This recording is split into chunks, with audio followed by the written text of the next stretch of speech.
Beneath the bronze sky of the ancient Mediterranean, when ships carved paths across uncharted seas and empires were little more than fragile kingdoms along the coast, one name echoed from port to port, whispered by sailors, honored by queens, carved into stones that still stand beneath shifting sands. Her name was Astarte, goddess of love and war, of passion and power, a deity so vast that no single city could contain her. No single culture could define her. Welcome back to Legends Reborn. And today, we uncover the story of a goddess once worshipped across half the ancient world, only to be systematically erased by conquerors, rewritten by empires, and condemned by scripture. Yet, despite their efforts, her presence refuses to fade. Her origin lies in the cradle of civilization, the lands of Syria, Phoenicia, and Canaan, where she emerged as the Western reflection of the great Mesopotamian goddess Ishtar. But Astarte was never just a copy. She was a transformation, a fierce regal embodiment of the values her people placed at the heart of life itself: desire, sovereignty, courage, and the right to rule. In the bustling ports of Sidon, Tyre, and Byblos, merchants set out on voyages carrying purple dye, cedar wood, and the worship of Astarte. Through them, she sailed farther than any god before her. She traveled to Cyprus, where she fused with a local goddess and planted the earliest seeds of Aphrodite. She journeyed to Malta and Sicily, where her sanctuaries rose high above the sea. She reached Carthage, where she reigned beside Tanit as a protector of the city. Everywhere the Phoenicians went, Astarte arrived as both shield and flame. Her domains were vast and sometimes contradictory, a hallmark of the greatest ancient deities. She presided over love and sensuality, guiding passion as the force that binds nations and bodies alike. She commanded war and kingship, granting victory to rulers and riding at the front of chariots into battle. She was invoked for healing, prosperity, good harvests, and even royal legitimacy. To her devotees, Astarte was not a gentle goddess of romance. She was the embodiment of divine power itself.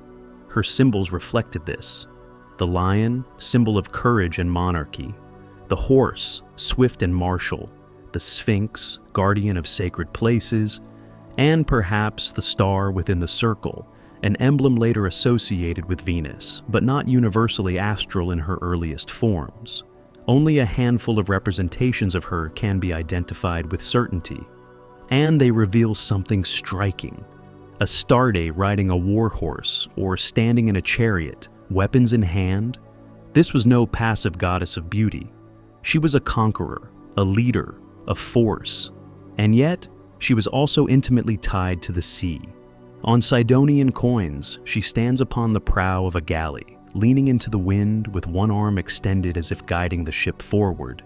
This image would inspire one of the most enduring symbols of ancient seafaring: the sculpted figureheads on the prows of ships that would appear for centuries afterward. To the Phoenicians, Astarte was not merely adored, she was indispensable.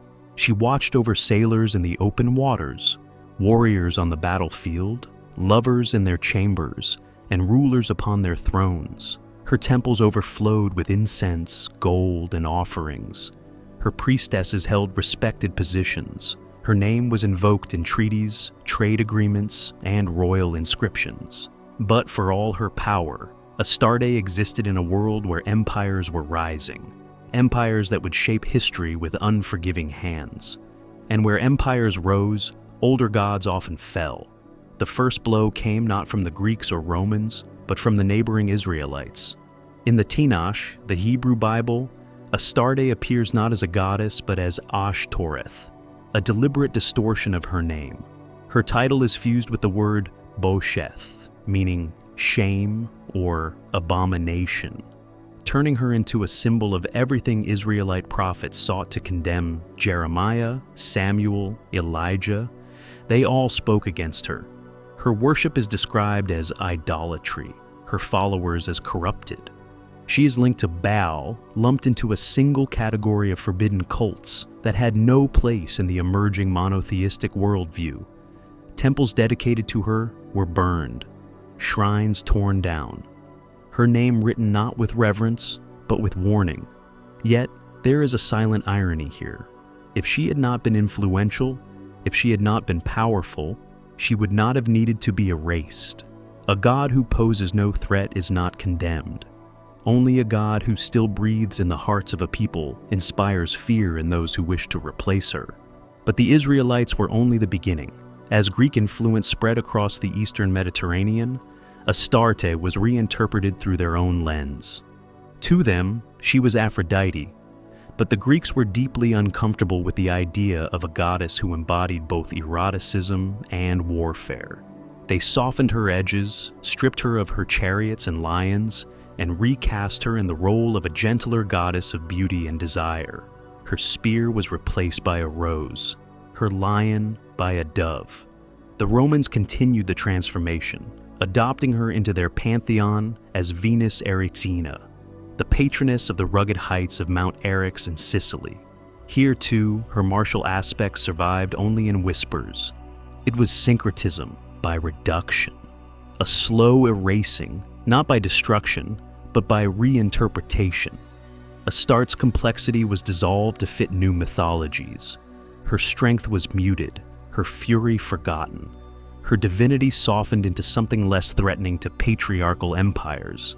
And yet, even in these transformations, a trace of her endured, a shadow, a memory, a spark. For how can a goddess worshipped across continents ever truly disappear? Even as empires rose and fell, Astarte continued to move in the shadows of history, reshaped, absorbed, condemned, and reborn again. She lived through symbols, through rituals, through the whispered memory of a goddess who had once commanded the loyalty of entire nations. But her story did not fade quietly. It fractured, scattered into fragments across the ancient world. In Cyprus, she merged with a local mountain goddess, forming the earliest prototype of Aphrodite, yet not the soft, rose-scented Aphrodite of later Greek poetry. This was a harsher deity, armed and unyielding, a reflection of the warlike Astarte the Greeks struggled to accept. Even the oldest Cypriot figurines show a goddess who is not merely beautiful, but formidable. Astarte's essence still pulsed beneath the marble. In Sicily, on the heights of Eryx, her temples overlooked the sea routes that connected Africa to Europe.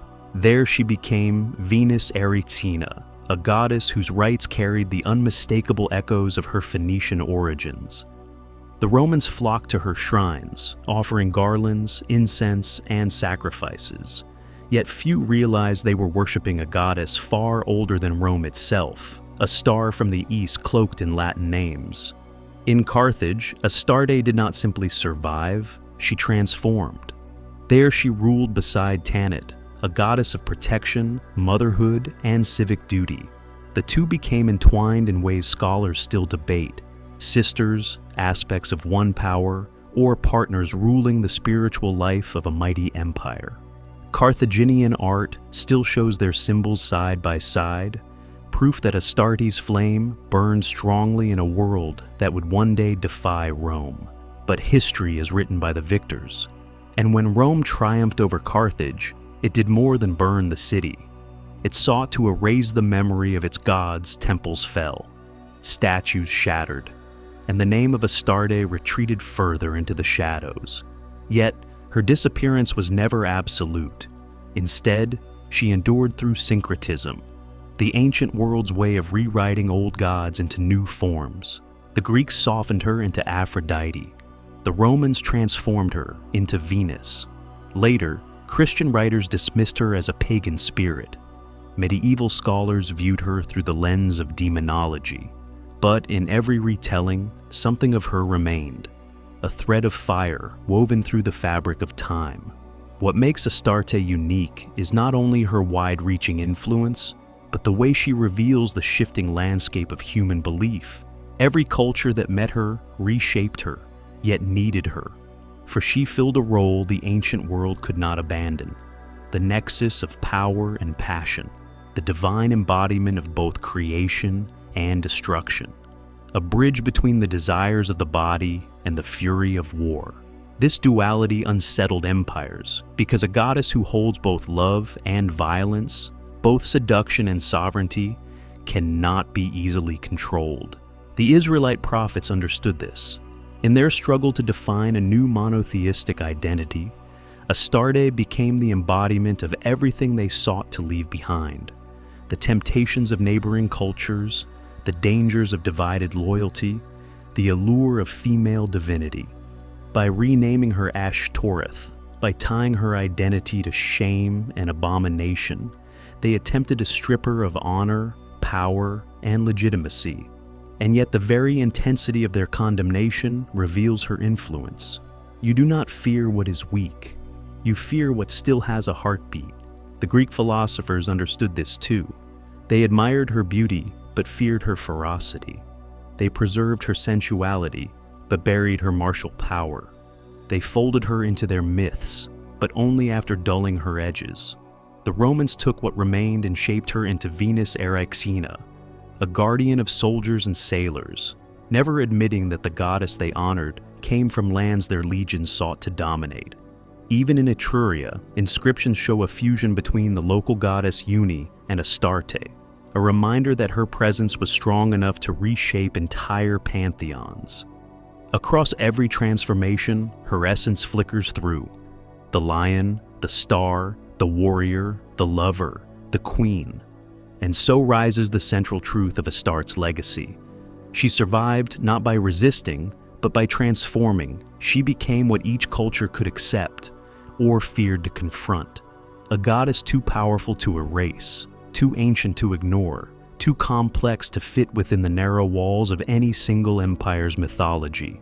But beneath all these adaptations lies a deeper question, one that speaks to our own world as much as to hers.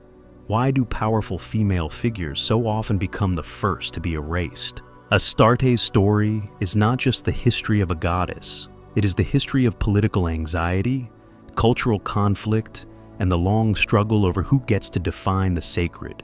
It is the story of how patriarchal societies fear divine feminine power, and of how the easiest way to control that power is through erasure, demonization, and reinvention. And yet, Astarte endures, in archaeology, in language, in the echoes of myths that came after her, in the shared memory of the Mediterranean world, in every goddess of love who carried a sword, and every goddess of war who carried a torch. She is the warrior on horseback, the lover cloaked in stars, the queen whose temples once crowned the coasts of empires. And now, after thousands of years of silence, her story is rising again, not from temples or kingdoms, but from the ruins where she waited to be remembered. And perhaps that is the deeper lesson of Astarte, that no empire, no scripture, no conqueror can truly erase a goddess who once ruled the hearts of nations. Her name was twisted, her temples destroyed, her myths rewritten, yet her essence survived in every culture that tried to silence her. Because stories do not die when they are forgotten. They die only when we stop searching for them. And Astarte's story has waited, not for worship, but for understanding. This is Legends Reborn, where the past still breathes,